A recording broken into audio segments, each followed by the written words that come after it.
السلام علیکم ورحمۃ اللہ الحمدللہ والصلاۃ والسلام علی رسول اللہ اما بعد۔ الجامع الصغیر میں امام سیوطی رحمہ اللہ حضرت عبداللہ بن عباس رضی اللہ تعالیٰ عنہما سے ایک روایت لائے ہیں کہ رسول اللہ صلی اللہ علیہ وسلم نے فرمایا، من اکثر من الاستغفار جعل اللہ له من کل ہم فرجا ومن کل ضیق مخرجا وَرَزَقَهُ مِنْ حَيْثُ لَا يَحْتَسِبُ۔ جو شخص کثرت کے ساتھ استغفار کرتا ہے، حدیث میں 3 فائدے ذکر فرمائے کہ سب سے پہلا فائدہ اس کو کیا ہوتا ہے۔ جو شخص کثرت کے ساتھ استغفار کرتا ہے، استغفر اللہ پڑھتا ہے، استغفر اللہ واتوب الیہ کہتا ہے، اللہ تعالیٰ سے گناہوں کی بخشش مانگتا ہے، اپنے گناہوں کے لیے اپنی خطاؤں پر معافی مانگتا ہے، اس کے لیے پہلا فائدہ کیا ہے؟ جعل اللہ له من کل ہم فرجا، اللہ تعالی ہر غم سے نجات دے دیتے ہیں اسے۔ دوسرا فائدہ فرمایا، ومن کل ضیق مخرجا، ہر تنگی سے، ہر مشکل سے اللہ تعالیٰ اس کے لیے نکلنے کا ایک راستہ پیدا فرما دیتے ہیں۔ اور تیسری چیز فرمائے، وَرَزَقَهُ مِنْ حَيْثُ لَا يَحْتَسِبُ، کہ اس کو اللہ تعالیٰ پھر وہاں سے رزق عطا فرماتے ہیں جہاں سے اس کا گمان بھی نہیں ہوتا، جہاں سے اس نے سوچا بھی نہیں ہوتا۔ امام حسن البصری رحمہ اللہ، ان کا ایک بڑا مشہور واقعہ ہے کہ ان کے پاس ایک دفعہ ایک شخص آیا اور آپ کی مجلس میں آ کے اس نے پوچھا کہ مجھے کچھ نصیحت فرمائیے، بہت زیادہ قحط سالی ہو گئی ہیں اور بارش نازل نہیں ہو رہی، اللہ تعالیٰ کی طرف سے جو ہے وہ آسمان سے بارش نہیں اتر رہی، تو مجھے کچھ نصیحت فرمائیے کہ میں کیا کروں۔ تو امام حسن البصری نے رحمہ اللہ، آپ نے اسے کہا کہ بالاستغفار، میں تجھے استغفار کرنے کی نصیحت کرتا ہوں۔ وہ شخص چلا گیا۔ پھر اس کے بعد جو ہے ایک اور سائل جو ہے وہ حاضر ہوا اور اس نے کہا کہ میرے اولاد نہیں ہیں، تو کچھ نصیحت فرمائیے۔ بما تنصحنی، آپ کس چیز کی مجھے نصیحت کرتے ہیں کہ اللہ تعالیٰ مجھے اولاد جو ہے وہ عطا فرمائے؟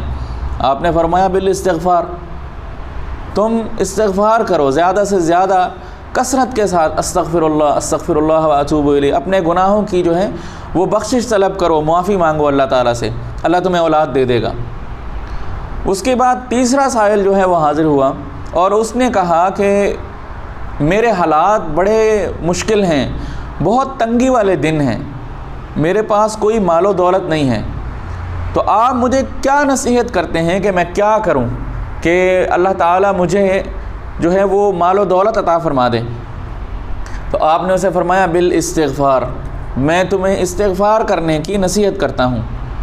جب وہ چلا گیا تو جو وہاں پر بیٹھے لوگ تھے انہیں بہت تعجب ہوا، تو انہوں نے امام حسن البصری رحمہ اللہ سے پوچھا کہ آپ نے ہر مسئلے کا ایک ہی حل بتایا، تو کیا ہر مسئلے کا ایک ہی حل ہے کہ بس استغفار کیا جائے اور تمام پریشانیاں، تمام مشکلیں، ہر قسم کی تنگیاں جو ہے وہ دور ہو جائیں گی؟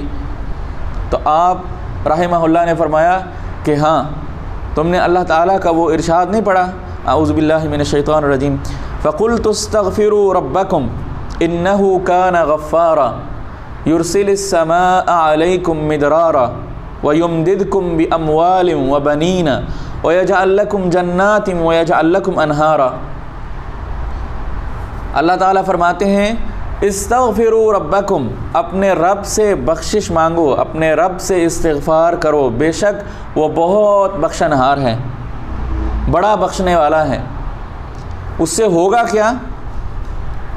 یرسل السماء علیکم مدرارا، اللہ تعالیٰ آسمان سے تم پر بارشیں نازل فرمائیں گے۔ پھر اس کے بعد کیا ہوگا؟ وَيُمْدِدْكُمْ بِأَمْوَالٍ وَبَنِينَ، اور کیا عطا ہوگا؟ اللہ تعالیٰ مال کی نعمت بھی عطا کریں گے اور اولاد کی نعمت بھی عطا کریں گے۔ وَيَجْعَلْ لَكُمْ جَنَّاتٍ وَيَجْعَلْ لَكُمْ أَنْهَارًا، اللہ تعالیٰ زندگی میں خوشحالی اور ترقیاں عطا فرمائیں گے۔ وَيَجْعَلْ لَكُمْ جَنَّاتٍ، اللہ تعالیٰ باغات عطا کریں گے، زرعی لحاظ سے اللہ تعالیٰ جو ہیں وہ خود کفیل بنا دیں گے۔ وَيَجْعَلْ لَكُمْ جَنَّاتٍ وَيَجْعَلْ لَكُمْ أَنْهَارًا، اور اللہ تعالیٰ جو ہیں وہ نہریں عطا فرمائیں گے، زمین جو ہے وہ تمہاری سونا اگلے گی، زرخیز ہو جائے گی۔ تو یہ آیت امام حسن البصری رحمہ اللہ نے وہاں پر جو حاضرین مجلس تھے ان کو بتائی۔